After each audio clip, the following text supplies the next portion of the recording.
September 14, 2021. Ama Mirna! Woo! Congrats po kay Ama Mirna.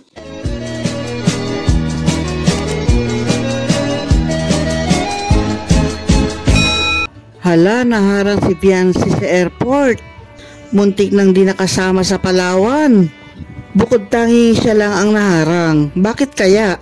Panoorin po natin. Grabe, naharang po si Fiancé, mga kalingap. Ba't yung bro ako bro? Ang dami ko din dala, di ako hinarang. Nako, dahil daw sa dala niyang bagahe na sobra na yata sa dami. Bakit si Kalingap Rab ang dami rin niyang dala? Sa pagkakaalam ko po, base rin sa experience ko sa pagsakay sa aeroplano, ay dapat isa lang ang hand carry. Ibig sabihin, isa lang ang dapat dadalhin mo doon sa iyong upuan. At ang maleta at ang iba mo pang mga daladala ay doon na yun sa cargo dadalhin. Pag sobra na sa timbang ang dala mo ay may bayad na yun. Sa tingin ko kay Fiancé ay nakitaan siya na malaki ang kanyang backpack. Tapos may maliit pa siyang case. Kaya na-question siya. Pero ang iba kung minsan ay nakakalusot naman din sila. Baka may ibang dahilan kung bakit naharang si Fiancé. Panoorin natin. Ba't yung bro ako bro? Ang dami ko din dala, di ako hinarang. Naiingit bro. Bakit? Ang ganda kasi ni Fiancé. Malas-malas naman ni Fiancé. First time, tapos siya pa yung hinarang sa atin. Ang dami kong dala oh. Nakakabay yun. Ha?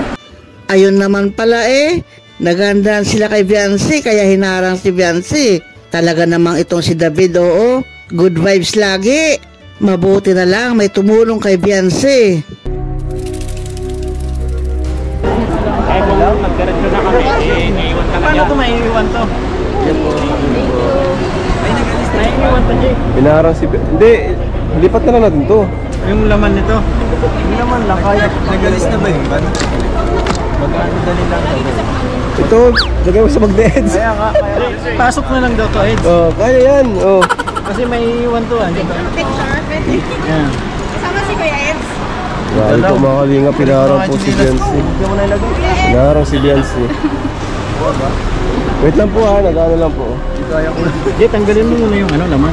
Hindi, kahit ilagay mo yung laman, kuya. Jay, tanggalin mo. Kahit ilagay mo laman. Wow naman, to the rescue palagi si Edo kay Fiancé. Hindi talaga pinapabayaan ni Habi si Wifey. Sa ngayon, nasa Palawan na ang grupo. At sigurado tayo na masaya sila ngayon doon. Banding-bandingan, pasyal-pasyalan. Siyempre, deserve naman talaga nila yon. Abangan na lang po natin ang update sa kanilang mga lakad. Hanggang sa susunod muli. Bye-bye!